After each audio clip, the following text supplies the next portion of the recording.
Hello, welcome back to Swans Cast. It's been a couple of weeks, and even more since you've been on, Lee. So feels a bit weird, but I have to apologise for the lack of content going out. Been a bit ill myself, so it's been a bit of a rough couple of weeks. Not gonna lie, might come across a little bit in my voice still, being a bit croaky, but gonna have to deal with that. See if I last an hour. To be honest, I haven't really spoken that much consistently for the last couple of weeks, but there we go. But yeah, how's it been anyway? What have you been up to? Most of the World Cup, I guess, since we last spoke. Yeah, just watching the World Cup. Been enjoying that. The season creeped up on us then. I kind of forgot it was happening again. And then, yeah, loads of Christmas dues. So I'm still trying to recover now as well. Yeah, well, we missed. We did have a Coventry podcast reach out to us to try and do something, but I didn't see the email because I haven't really been looking at the computer for the last couple of weeks. I'm not gonna lie. So, but there we are. We'll try to get back to it now. Hopefully, the Swans start picking up again, so we can discuss some good football. But there's definitely some talking points over the last couple of weeks. So we'll talk about. I know it's a bit delayed. We were meant to do this like last week or the week before, but we'll talk about Wales' World Cup appearance, maybe some bits about the full tournament as well. And then we'll have a look at Swans' return in the league. So there's been 2 matches since they come back. Defeat Norwich at home, and obviously the comeback draw at Coventry over the weekend. So a couple of things to talk about, a couple of players that maybe there's something going on with that we can discuss. Yeah, let's just get into it. As always, though, if you do enjoy what we're doing, don't forget to subscribe. Click the big red button below Lee, somewhere on your screen or on your phone, and you'll keep up to date with all of the stuff we're putting out there. We'll try and get back up to speed, especially after Christmas with what we're putting out. It might be a little bit up and down over Christmas, but in the new year, we'll try and get back to regular posting. Okay, so World Cup then. We'll start with the World Cup because that's what kind of was a couple of weeks ago now. Wales, obviously, first World Cup in like over 60 years. But was it actually worth it? That's the question. Was it worth the wait? What we actually ended up seeing? Yeah, I think at the time it was probably a good thing that we've waited to do it for a while because we had time to sort of settle down. I think like in time we'll be grateful that they were there. And I think back to like the first game, scoring the penalty, the first anthem of the World Cup being there. I think like I remember that more now than the other 2 games. So I think like, yeah, definitely worth qualifying, obviously, and just loved being there, to be honest. Actually seeing Wales in a World Cup, but I will sort of think it was a bit of a missed opportunity because I don't think our group was that clever. Watching it, I think like the way Wales have played before, like we definitely could have got out of that group, but we just didn't turn up, which was the most frustrating thing. It is nice being there, and it was a bit of a worry going into it that like Page's attitude kind of just, and the selection sort of said that it was we were there to be tourists, and I just didn't want to do that at all. I wanted to be there and actually do something. Yeah. So I think overall grateful that we got there. I'll always like remember it well. Might be the only one we ever see, so I'll remember it well. But I think like if you actually sort of sit back and think about it and look at the games, I think it was a missed opportunity. Yeah, definitely. Obviously, you're always going to take going, and I do agree, though. I just would have liked to seen a bit more, but maybe what are the realistic expectations? I don't think we're a world-beating team or nothing, but I think with the teams in our group, like we did well against USA in the end. The first half was a bit rough, but then we came back and put in a decent second half to get a good result.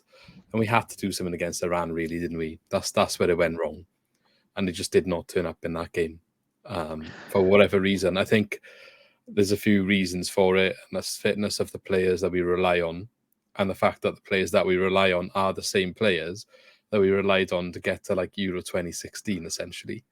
And Yeah, they kind of not the same players anymore. I know, but looking back at the World Cup now, obviously it finished yesterday. But looking back at it now, you look at so many like teams that got through their group, because I don't think that there were many sort of big teams, however you want to describe them. I just don't think a lot of them just weren't good enough. I mean, Argentina and France were miles ahead, and then you had maybe, I don't know, Holland looked decent, and But then apart from that, I just don't think any other sort of big team. Brazil had like one good game against Korea. And then apart from that, I just don't think they were that good. I think there was an opportunity there for a team to go far, and like Morocco took it. Um, it's just a bit of a shame that we just didn't turn up at all. That Iran game, well, we were out after that Iran game, and we essentially, and that was just they were so bad, so frustrating. But we knew we're going into the World Cup that Bale and Ramsey and Joe Allen and these sort of players at their age could not play 3 games in a week of that intensity at that level. So he just needed to manage it better. I know it's easy to say in hindsight because you wouldn't have dropped them, would Yeah, you? Like, but no. it should have been managed because they were gone. Half time in the Iran game, they were finished, and their World Cup was over because they couldn't do anything then for that second half. And Bale obviously went off injured half time in the England game. They were finished. They needed to. I don't know whether you started them against America and then brought them on against Iran, or just something like that, because I'm still just going back to the Iran game because I remember being so annoyed about that for days afterwards. Um, they just didn't turn up. There was no intensity. They were just absolutely crying out for just fit players like Brennan Johnson. And I know we spoke about Ollie Cooper. I think like he would have been a perfect player to go in there. Even he only brought Ruben Colwill on for like the last 2 minutes. Just you should have put these players in and gone with an intensity, because I just think watching the games as well now, like the rest of the World Cup, the level was ridiculous. Like the pace of the games, and you think back to the way that we play, and there was just no way we were going to get anything done. So I don't know. Yeah, still a bit annoyed to be honest, but there we are. I just think the over reliance on these players, and they have been historically very good for us, and they are very good players, but their fitness, even not necessarily even their age, like they don't. Ramsey and Bale specifically, and Joe Allen's been injured. They've hardly kicked a ball this season. Like Yeah, their that's a big injuries factor. and their fitness is managed by their clubs. So to come into the tournament and expect them to play 90 minutes every game in all these big games, and it's high level, even Iran, all of the teams there, they're all playing top of their game. It's a World Cup. That's why it's such a big thing for us to get there. So that I'm not surprised the drop off for the Iran game based on the lack of management of these older, less fit players. And if they're the ones that they're expected to do something, you're basically carrying two passengers at some point. And I'm not trying to criticize them as players, because if they put on the pitch and they're not 100%, then is it their fault really? I think like Bale, for example, in the England game, he said he went off halftime injured. I don't even think he went off injured. I think he wasn't fit to start the game. I Yeah, think probably. from what I was reading afterwards, he was pretty much already predetermined that he wasn't going to play the full match, and he didn't have the legs for it. So Oh, it was I 3-0 asked the down at half question. time. Yeah, I asked the question, why is he there then? Like, why didn't you bring him on in the second half? Maybe when you can nick a goal at the end. If your game plan is to try and hold them out as long as possible, which it was in that game. Let's be honest. It was 0-0 when they scored 3 goals early in the second half, I think. Oh, it might have been actually. Yeah, yeah. It seemed quite early that they were. Yeah, they were. But like if you're going to ahead. try and do all the legwork defending, which quite often takes a lot more energy out of the players, and then say in the last 10 minutes you want to try and sneak something, why are we not bringing him on then? And the other thing is, they're going back to the Iran game where Ramsey and Bale were quite poor. Why? I know Ramsey ended up getting subbed because of the red card thing, but why are they like kind of protected against the substitution because of who they are? If they've had a bad game, they've had a bad game.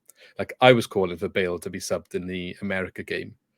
Obviously, he goes and scores a penalty in the end, but in hindsight, it's easy to say like that's why you keep him on the pitch. But if we didn't have a penalty, he didn't do nothing for the entire match, in my opinion. Again, so just bring on a little bit of excitement, a little bit of raw talent that might go and do something, is what I was saying. I'm not saying drop him every game, but if like 70 minutes in, he hasn't done literally anything and he's had a poor game and you're chasing a defeat, then stop it. Like he shouldn't be immune to come off. Same as Ramsey, basically. No, I agree. I think looking at it, I think we all would have started Bale and Ramsey, wouldn't we? Definitely. Nobody can say now in hindsight that they wouldn't have played them going into that World Cup. But I think, like we said, they definitely should have been managed better.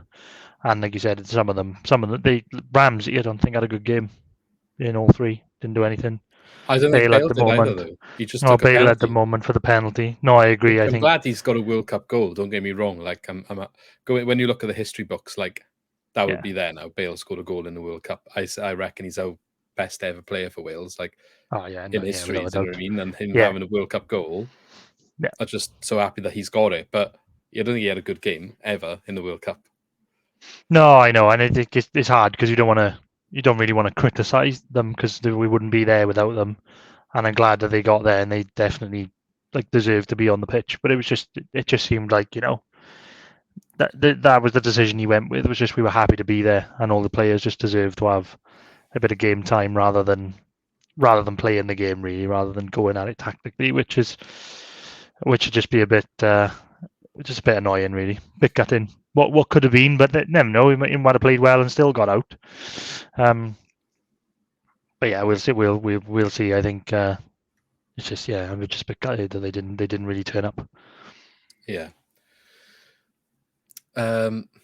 Anything else but the Wales? Okay, there was some positives though. Like you think Ethan Ampadu, I thought was brilliant because he had to cover for Ramsey. Basically, I think he had to play for two men in midfield, and I think he he did got it left as well. exposed quite a lot though, and that's part of the problem with playing. Yeah, he did get left exposed. Playing like Bale and Ramsey, who, and this goes back to what I was saying about the subs thing. Like if they're not having a good game, sub them. In some periods, felt like you're playing with two passengers, so it's like a 9-man team at that point. And that's where I think Ampadu was just getting run ragged, and he did a good job. But it was a very difficult task. Yeah, I think Ben Davies is still a great player. I think he played well, and Nico Williams was good. There was a few sort of standout performances. Yeah, I don't know. I don't know what you think. This might be a bit controversial, but I'm still not sold on Joe Rodon. I'm still not sold. I just think his career's not gone the way it was meant to go after he left, is it? No, I think he's a good he's a good physical defender. He throws his body everywhere, but he's it just feels like he has to throw his body everywhere because he's in the wrong position all the time. Yeah, I think he got pulled out for the America goal, and he just seemed to be a bit all over the place as well in the Iran game, but I was late on. I'm not fully convinced on Mepham either, to be honest. But but that is what we got, isn't it?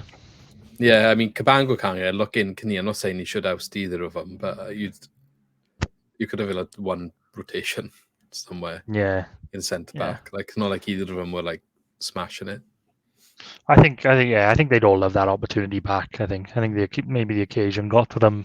They didn't handle it well. It was just I mean they'd love to have that chance back, and maybe they will. Maybe we'll get there again. We haven't even spoke about Hennessy. Oh yeah, that was bad. That was awful. Decision was so bad. Yeah, that was awful. But the game was over when we were, Well, it was 0-0 at that point. Yeah, I know, but we deserved to be about 4-0 down at that point as well because they absolutely battered us. Yeah, they did. But if you had still scraped a point, anything could have happened afterwards. Yeah, I know. We were. Yeah, It was. You It was didn't awful. need to come out. You didn't even need to come out. No. But there we didn't need to. But yeah. I just also what makes it even worse was they had to go to VAR to overturn the flipping yellow card. It was a red card all day. I know. I thought he sent him off for I thought he gave him a yellow because he thought there was covering defenders. I thought he was but it wasn't even the yellow. And then even then it was the high foot that. Yeah, I know. And then I watched the replay and it was just a knee to the face. I was like, yeah, that's probably red. Yeah, incredible. But I mean, I think VAR and the refereeing in the World Cup's a whole different conversation. So, I will say though, if we're moving on to sort of the wider World Cup, I think the one thing they've definitely got right, and I know it became a bit of a joke, but the added time, I think they got it right. I think. Well, we've been calling for that for a while, haven't we? I was going to say, it literally fed into what we were shouting about before the World Cup, and players rolling around trying to waste time. And then it soon became apparent that, right, you're wasting this time, but there's going to be 10 minutes added on at the end of the game. And how many goals in the Wales game? Iran scored in the 98th minute. Yeah. I think the second goal went in. Or maybe the 90th plus 11, second one was. Yeah, well, yeah, but exactly, you can't. And that's what should be happening. That should be the one legacy that sort of comes out of this World Cup. Yeah, but it won't even the way they manage the leagues. That's it. I won't. No, they made the example of the big tournament, but why is that not filtered down to all of FIFA's refereeing then? Oh yeah, but that's But a that whole should be the different rule. ball If game, they're isn't making it? a point of it, if the head referee guys are making a point of it at the World Cup, that should now filter into all the leagues under FIFA. It should, because we've got Reading next game, and that when Reading came down here, it was the worst game I've ever seen in terms of teams just like wasting time, rolling around on the floor, taking ages with throw-ins, taking ages with goal kicks.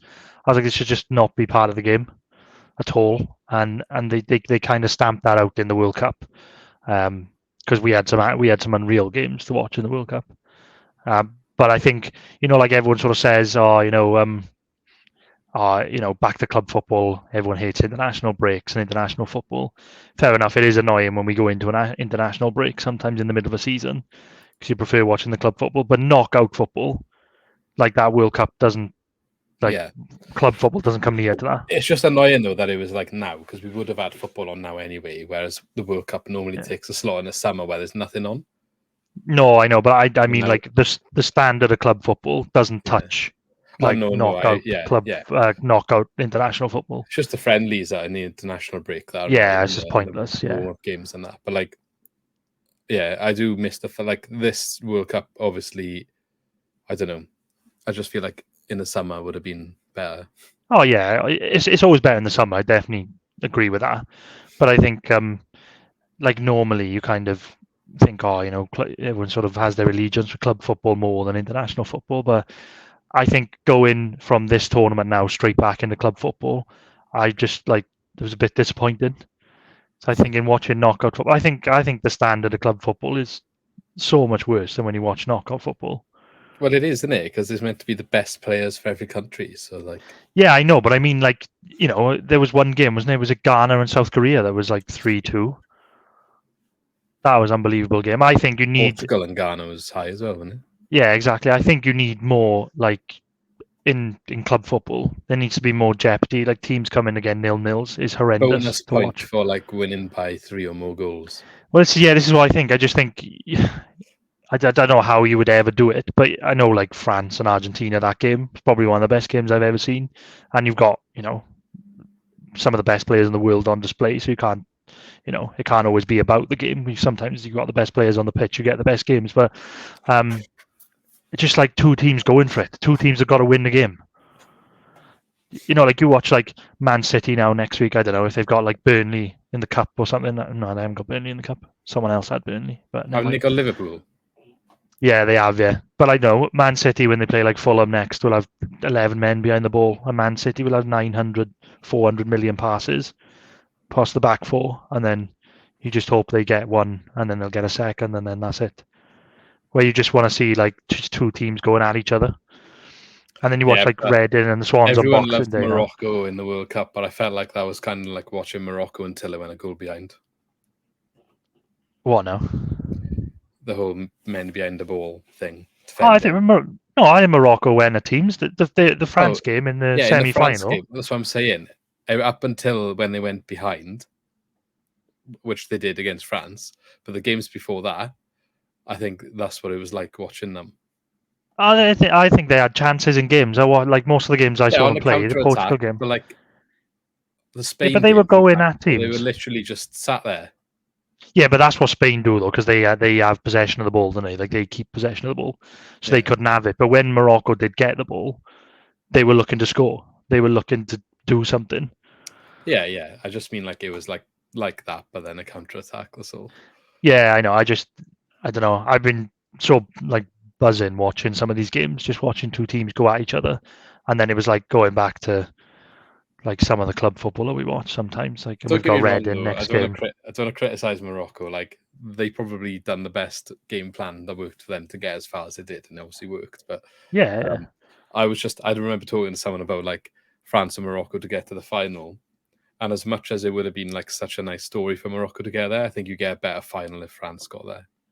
Yeah, I think I said before the France game, I think that was one game too far for Morocco. It felt like the Wales team in Euro 2016, like when we got to the semis, it felt like it was just one game too far. Like they had so many injuries. Like I think they tried to push players out and who were injured and they had to come off early. They had someone sent off in the previous game. Like we had suspensions. Unlucky though in that game against France. I don't know how they didn't score. Yeah, exactly. But I think like it just felt like it was lining up for them to not win the semi. I just think it was one game too much. But they, on another day they might have got through. But we had the best final. Yeah, The well, best and the final. other thing is, how can you score a hat trick in a final and not win? France did us such a big favour because they knocked England out, and then he scored a hat trick in the final. So they haven't even got that anymore because it was a Jeff Hurst before, and it was the only one to score a hat trick. And he So didn't win. I can't believe it. Like, it must be disgusting feeling. I know it was two penalties, how but good was that though? How good was this? Well, the second goal he scored straight after the first penalty. Yeah, it's ridiculous. What a player! what a big call as well to substitute 2 players in the first half. Yeah, I know. Well, it wasn't working because Argentina in that first half were so good. I'll tell you what their problem is, France, though, and I think I said in the Morocco game, after like they went 1-0 up and Morocco rolled over them, Mbappe is, as much as he carries them, he's also a massive problem for them, I think. Yeah. When you play him on the left, I think you have to play him as a striker because if you're going to... Because they're setting up for Mbappe to just be a passenger, yeah? Like, when you defend in, he doesn't have to do anything. Like what they do, like Messi in it and Ronaldo, it's just like, yeah, you just stay up pitch, do what you want. I'm not going to give you any... We'll carry the defensive jobs for you. But then you've got Mbappe on the left and Giroud up top, who's trying to keep his role as a striker. He's not the most mobile, is he, in terms of like closing down and all that. And I think when Morocco were all over him, they just needed to take... I said Giroud off, put Mbappe up top, and put someone else in there. Or perhaps even take Giroud off, put Griezmann up, because Griezmann is going to go and do the defensive stuff. Yeah. Put someone else in that midfield that was going to try and like keep the ball, because they just literally couldn't get the ball. No, I know. I think, and we worked for him then when he played Mbappe through the middle. Yeah, well, he took off. What did he bring on? You did change her in the end and put someone else he on the took left. off. Because the left back was getting Giroud. isolated all the time as well. That Hernandez guy, wasn't he? He was just like... And I don't know whether Argentina kind of noticed that, although Dembele decided he wanted to be a passenger as well, I think, didn't he? So... Oh, that second goal that Argentina scored, though, like the breakaway, was just... It's ridiculous. Was it was the such first a good one goal. a penalty? I'm not sure, mind. Yeah, the first one was... Oh, yeah, probably. Yeah. He just taps him on the back, didn't he? Yeah, it's soft, but he can't do that. He lost him, and he got skinned, and then he just like kind of runs into the back of him, and What about the handball? yeah, that was stupid. I was so annoyed with that one because I was just like, because Argentina played so well, I was like, I wanted them to win. They deserved to win, and it felt like they threw it away twice. So like when they scored that, Holland. yeah, so when they scored in extra time, I thought, oh, there's no way they can throw it away now, and then he just runs out like that with his arm in the air. Thinking, what is he doing? Just nuts. But yeah, I mean, I guess it feels good that Messi lifted the trophy in the end. I just find it funny everyone has to like keep debating the Ronaldo Messi thing. Like, I think why do you need to debate it? They're both just good players. Like, I know. I think it was put to bed though in this World Cup. yeah, but I think Messi probably overall is better anyway. I think they're just different players, aren't they? They're different players. They play different positions. Plus, everyone's doing a direct comparison in this World Cup. Ronaldo's like 2 years older than him. And when we say older, that's like 35 and 37. So probably there is a bit of a difference at this World Cup because Ronaldo's key traits are all physical. Messi's key traits are all kind of natural ability on the ball. Yeah. Which you don't lose as much as you lose the physical stuff. So when they make everyone's doing the comparisons in this World Cup, it really isn't a shock that Ronaldo is not the same player as he was and he's getting benched now. Like, it's not a shock. He's 37, isn't he? Yeah. That is fair.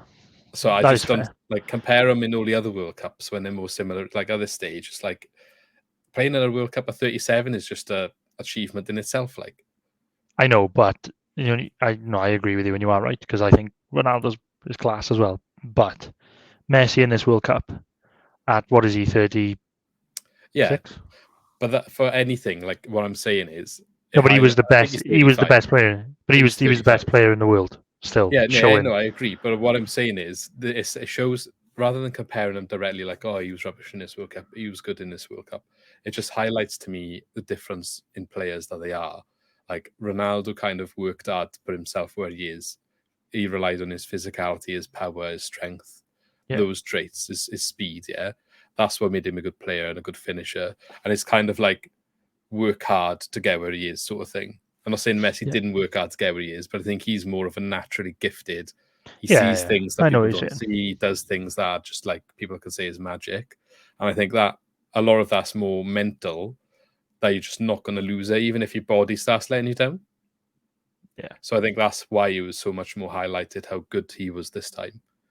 That's all I think. Like, he deserved it in the end. Yeah, no, I agree with you. I think you can't sort of discount Ronaldo just based on this one World Cup. The new But conversation is Mbappe, in it. Like, is he going to be as good as Messi? I mean, he's a good player. I don't think they're in the same conversation personally. it felt like Controversial. it felt like it was a bit of a passing of the torch onto the new players, like in that final. But still, obviously, Messi winning it. I Yeah. can't see him. I know what you mean. I can't see Mbappe like sustaining this level for. He's getting a lot of goals, isn't he? I think his main thing is his speed, though. Yeah, I just yeah, think Messi has a lot more about him. Like, the magic that sometimes you see him doing. I just don't. With Mbappe, like, all his good highlights and all that, mostly it's just his speed and the control he has with that. Obviously, not just running. I know that. yeah, Or Dan James would be in the conversation with me, but yeah, if he was just running. But yeah, I just don't think, like, even like the stuff like Ronaldinho and players like that used to do, or Ronaldo, to put Mbappe in that sort of category. I mean, it is still early in his career to say, but yeah. I think he's one of the best players in the world at the moment. Isn't he? yeah, he's There's no doubt definitely. about that. I don't think there's like, we've obviously just gone through a period of Messi and Ronaldo, maybe Neymar as like the third, not near them, but kind of third after them. Yeah. I don't think there's that at the moment with anyone. Because what would you say, I Haaland, guess. Mbappe? Yeah, It's not the Haaland and same. Mbappe. I I think. just don't think it's the same. Yeah, but they are very young though. They are.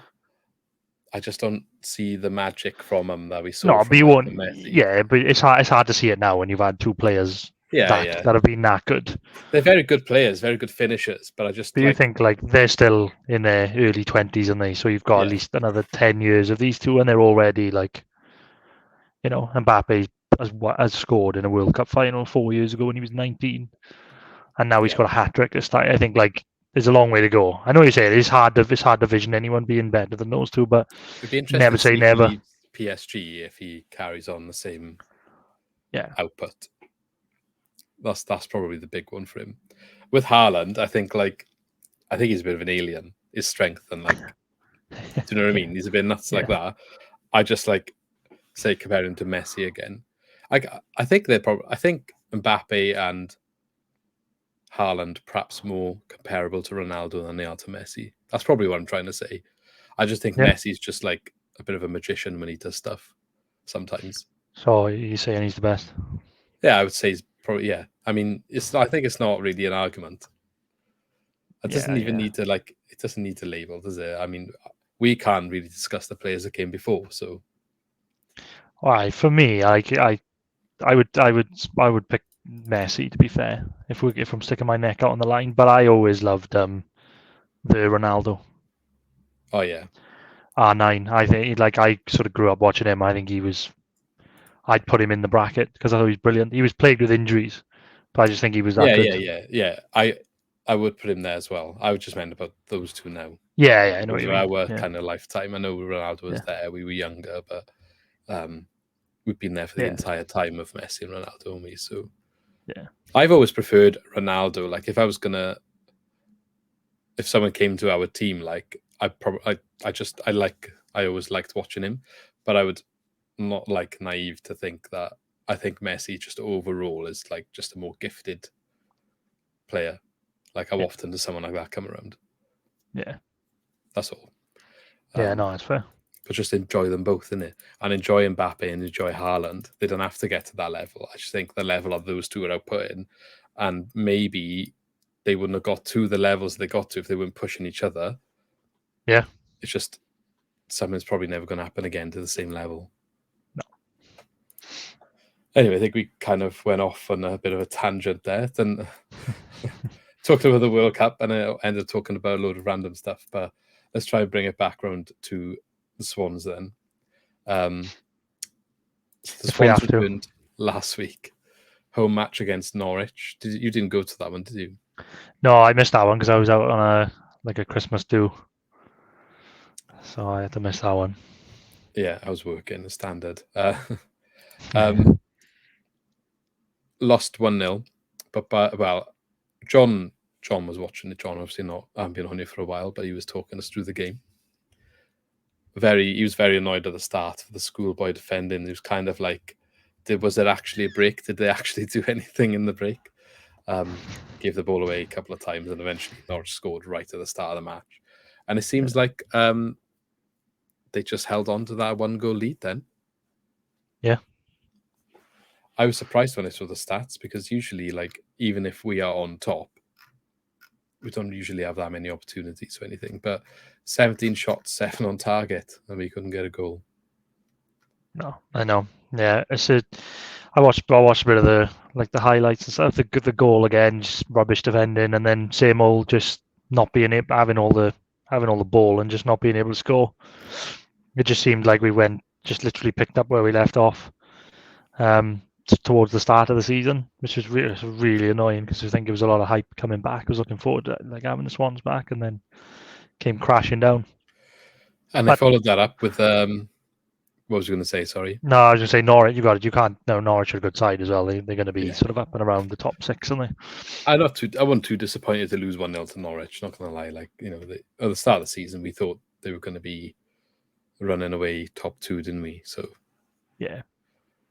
And they're still only 3 points ahead of us. Like, I know we haven't been getting wins, but we've been getting a lot of draws, so our points are ticking up, like keeping us in touch with the playoffs. Yeah. But yeah, the Coventry game then. 1-0 down at half time. The first goal in the corner was a bit easy to score. Yeah. The defending for the whole game was horrendous, I thought, up until we were 3-0 down. Yeah, I don't know, the Garoka's one was probably the worst. I was screaming at the TV for the like the first half and like the start of the second half when we went 3-0 down. The first goal is ridiculous because I've never seen someone in a crowded box get up and head it and not even be touched. I don't even from going up to coming down to the ground. Nobody touches him. He was meant to be. But Matt Grimes is the one that jumps with him. But like when you see Matt Grimes jumping backwards, he's never going to win that ball. No, like just I just couldn't tell who he peeled off. Yeah, I couldn't tell, but nobody gets near him. And then for some of the other moments where Coventry seemed to be like cutting us apart at sometimes, I don't know what the back three were doing collectively, especially for the I think it was the second goal where I can't remember the name of the player who scored, but he comes through, he scores it's a good finish in the end, like opens his left foot and scores like the sort of top corner. But he's like in the middle, he's run into the middle of the field, and the 3 defenders are on one side. Yeah. And he's outside of them all. I was like, why are they all attracted over that side? I did that. They just walked through, and it was just a couple of moments in that sort of time where they were just all over the place. It was weird as well. I don't know what was going on. You can't even say it was 3-0 half time, and then Russell Martin's done something, and then it's 3-3 because obviously they came back in the end. Like it was 1-0 half time, then they conceded another 2, and then all of a sudden something changed. I know there's a couple of subs. Joe Perreault again, the first goal. He's back on the score sheet. Good assist from Manning. A little bit of a like low cross diverted in across the box from close range. He should have got 2, really, shouldn't he? Because he should have got the goal, the equaliser, hit the post, and Cullen just tapped it in just about. Yeah, he was unlucky there a little bit because it was a good header. I think he does really well as a good header. It's come off the post. Yeah, I wonder if he can pick his form up a little bit now from there. That give him some confidence. Yeah. And Fulton with the second goal.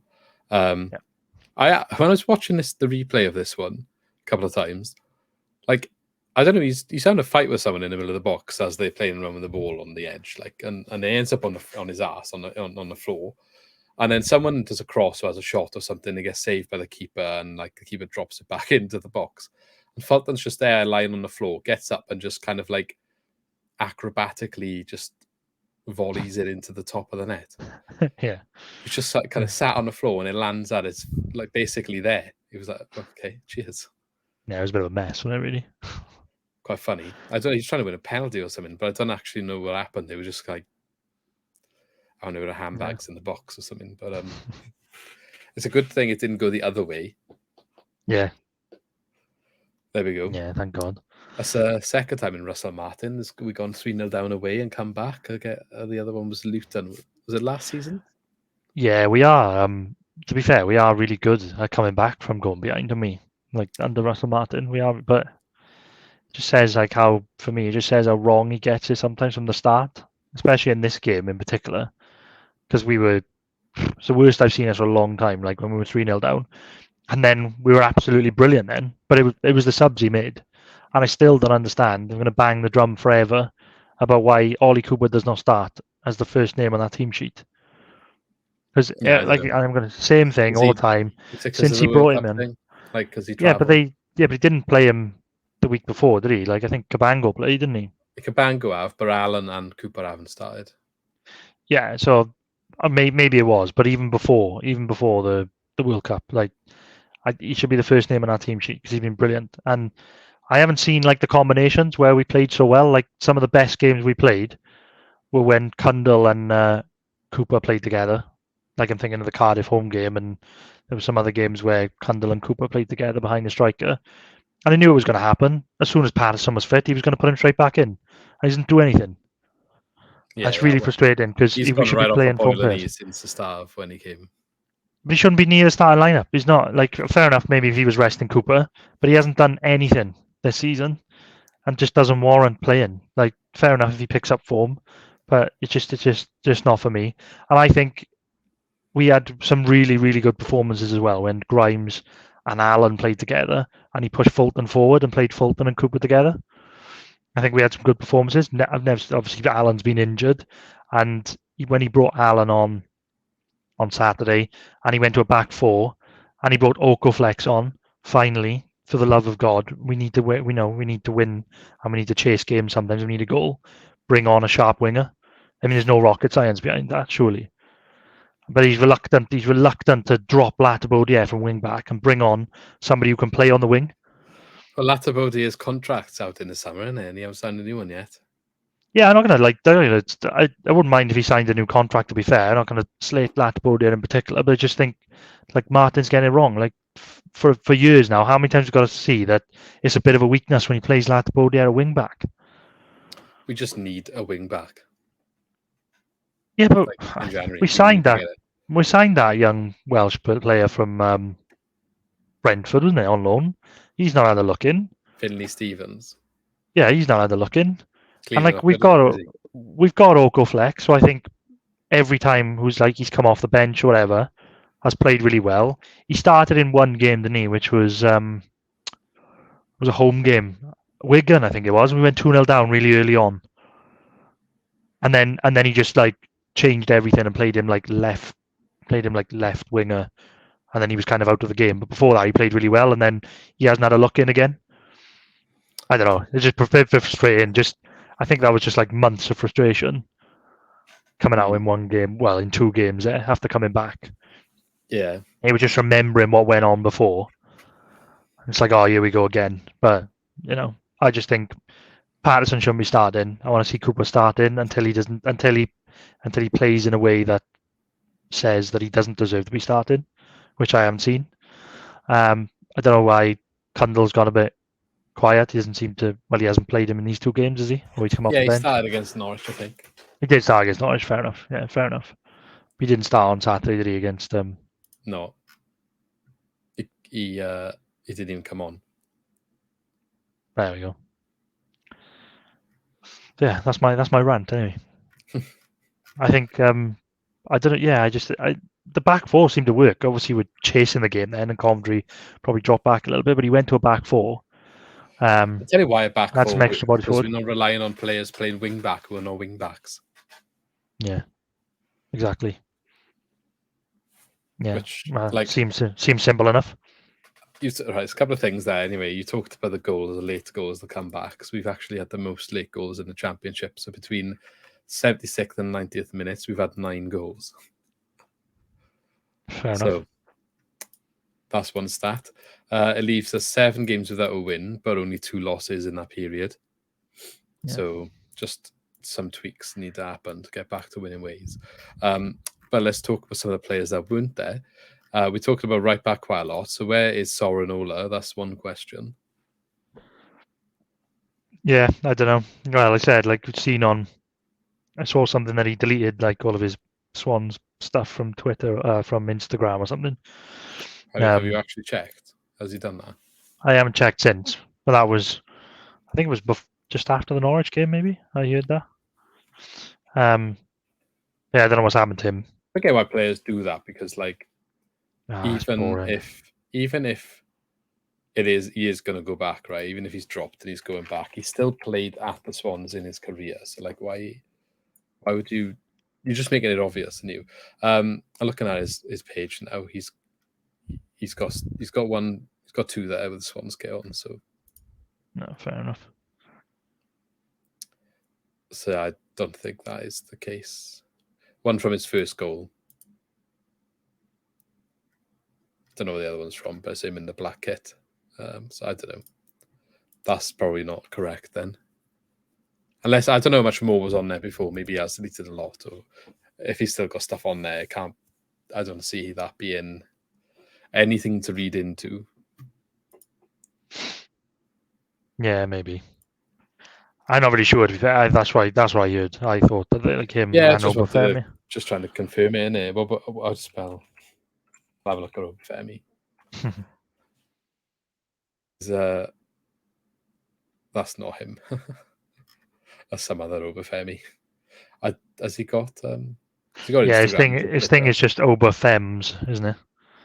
Like Obafem and then a Z at the end. Oh yeah, got it. Oh yeah, he's got no profile picture. He's got his Swans stuff there though. Well, there's 2. There's only 6 posts. 2 of them are Swans. A couple of them are Ireland.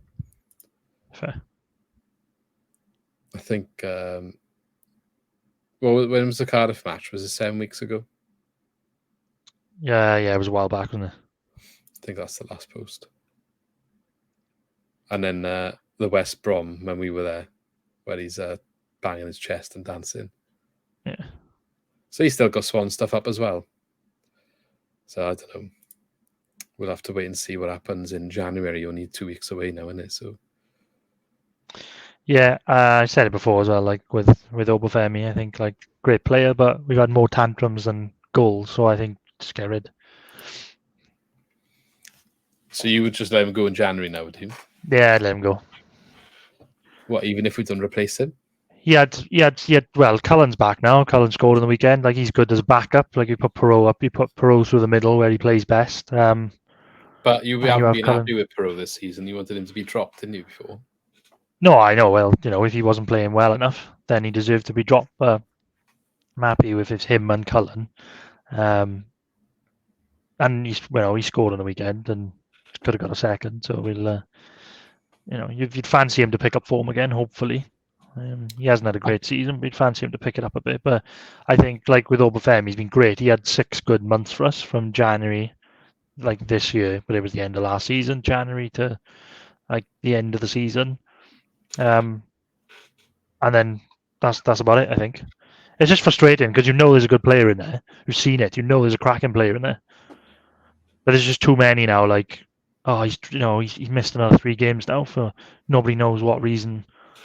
Or he needs to just like get his head right. Line? What is the official line? The official line came out this week that he had a knock. The official line was he had a knock this week. What but did he do Ireland duty when the World Cup was on? I don't know. Maybe he has. Look, I could be wrong. I could be, spouting rubbish, and he is just generally injured. But yeah, not the first time. Apparently, they made a late fitness call on him ahead of the Coventry clash. What about the Norwich one? Take no risks. Well, it's obviously the same thing. Yeah. But he might have been back from Coventry. Obviously, he wasn't. Michael's back on the grass. He's much better placed physically. Yeah, he had a knock on international duty. apparently. Fair. So I guess we'll see if he comes back for Christmas. Do you actually think like a Burnley would come in for him now?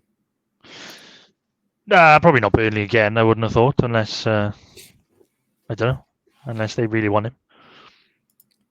I just don't think he's done much to like No. make him think this season like, oh, we got to go back in, like we got to get him. No, exactly. Okay, so if we're going to look at January, then where do we need to be looking? Like, other than Obafemi, who do you think should go, or we should look to try and move on? First of all, Well, there's a couple of fringe players in there. Like I don't know, Liam Walsh is still injured, isn't he? Because he just needs to go. He's constantly injured. okay, he's not going to go anywhere while he's injured, though, is he?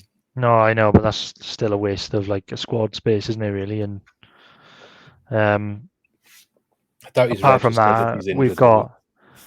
Apart from that, we still need like a right wing back if that's how he's going to play, or a right back.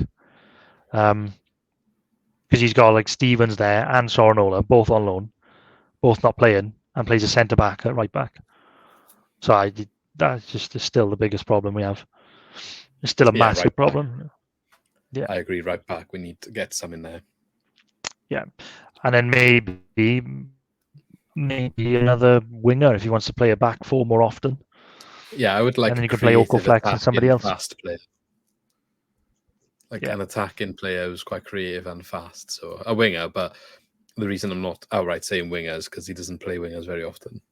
No, I know what you mean. But like we have that player. Kind of, yeah. We kind of had that player in. But we need. Patterson, I would like two in it. So if you did, well, he's not quick though, is he? Well, he's had some. You know, he kind of. If you think like of Patterson of last season, where you should just like burst into life in midfield and get loads of assists or get a goal, like that's the sort of creative player. I would like someone more of a Montero than a Patterson. Yeah. Like Patterson's there. I feel like Patterson's more of a Pablo. Yeah. Where he's kind of like just decent on the ball and he can do some good passes, pick people out to it, whatever. But as a winger, I mean, like, I don't feel like we got that much pace going forward sometimes. Yeah. Like out and out fast players. And the Oko Flex is probably that, but he doesn't hardly play. So I would like one that's going to get in the team regular. Yeah. Depends on the formation though, doesn't it? Like, and then you could, I guess people are like, yeah, what about Garrick though? Garrick was there, but that's true. I just feel like Garrick's done. He's not going to come back.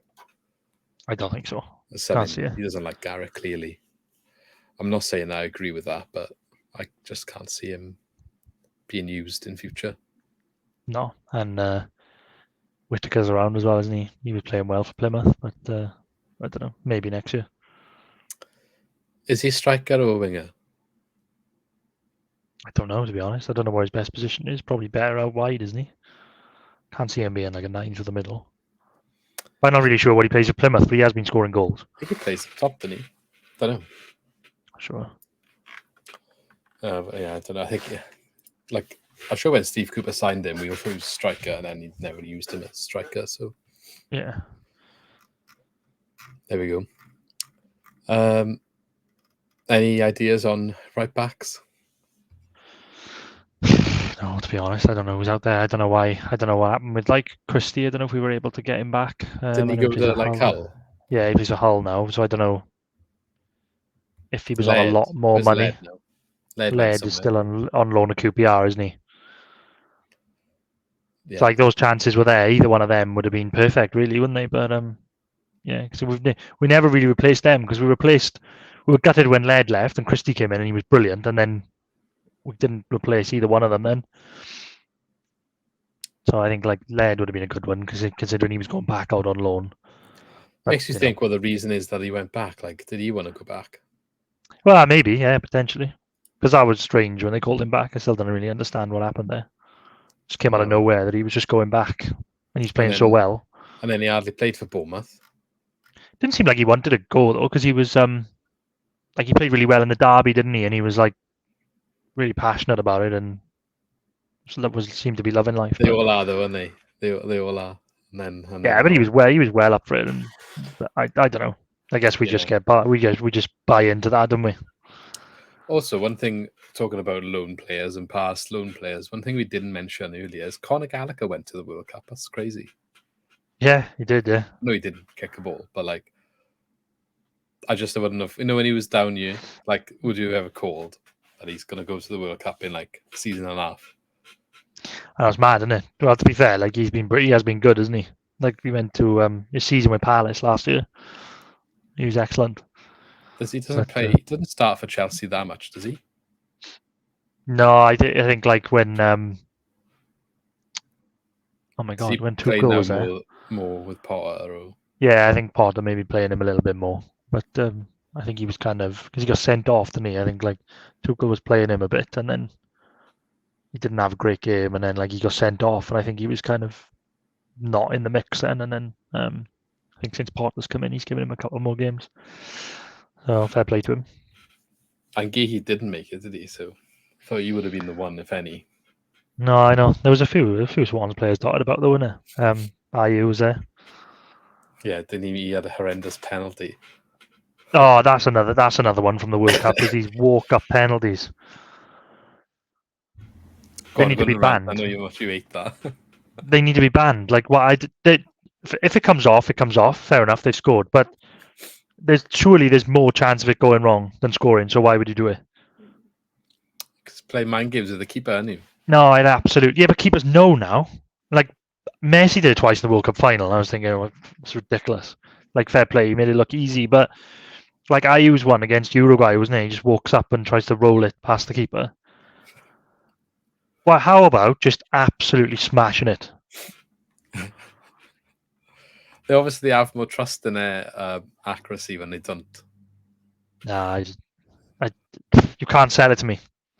There was actually loads of poor penalties in that World Cup, like a lot. Exactly. They all the Spain shootout went to sudden death, did they? Like they were all done within like 4. Yeah, the Spain shootout against Morocco. I think like 3 Spanish players tried to do that walk up, and the keeper just like waited and saved it. Yeah, like, why was there not one shootout where all the penalties were scored and it was like, oh, squeaky bum time now, who's going to miss first? Yeah, no, I don't think they did they? No, like, I think nearly every one of the teams had a player who missed the first kick. Yeah. Because penalties are just somewhat, the penalties are so much worse now. You used to get teams that would just score loads of penalties. What do you think of the Argentina against Netherlands game? I loved it. I absolutely loved that. That I want to see it at the end. I want to see it all the time. Like there was no real like the ref was not really like tool. Yeah, there's no real like as long as there's no like just going up and punching someone. Also, like something like 12 yellow cards or more, 14 yellow cards or something stupid. Oh yeah, maybe not so much with the ref. The ref bit is different, but I love I just love the shit I was in from both teams. I love it. Van Gaal in the build-up was giving it a bit, and what was he saying? Because obviously Messi reacted to that, didn't he? And I can't remember what he said. He said something in the build-up, didn't he? That he said they'd have advantage if it went to penalties or something. Something like that. Yeah, he said a couple of things, didn't he? I can't remember, but he said a couple of things, and then I can't remember where it was, but someone booted the ball at the bench, didn't he? And all the bench. Yeah. Van Dijk ran into someone and he went flying. I love it. I love that. That's great. That's great. I don't know. There wasn't a red card when that happened. I was like, for sure. That I just feel like if I'm at the Swans, someone's getting sent off. It's just like, fair enough, it can boil over and you want to see it go too far. But I just want to see a bit of like passion because it's annoying when it's not true. Everybody's played football, and surely it's a little bit worse at the top level where like you are they must be so competitive. Like I'm better than you one-on-one, and then they just got to come off the pitch and just be like, yeah, good game, yeah, we all the normal, like we respect them, and yeah, they're a good team, it was a hard game, and just be like, I know, I absolutely cannot stand them, and I'm so glad we beat them. Go home. Like I just love. Why didn't they just come out and say that?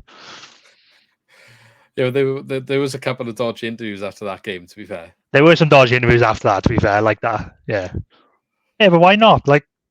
It's great. I love it. Although, like, I think the keeper was calling the ref out, saying that he was trying his best to let Holland come back or Netherlands come back into the game.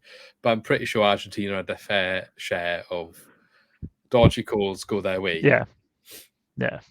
So I'm not quite sure what he's coming from with that. But I can't believe that they buckled them and let Netherlands come back into the game. But they did the same against France. They just, like we say about the Swans closing out leads in the championship, but Argentina weren't great at doing it at the top level, were they? Jesus, they stopped playing at 2-1.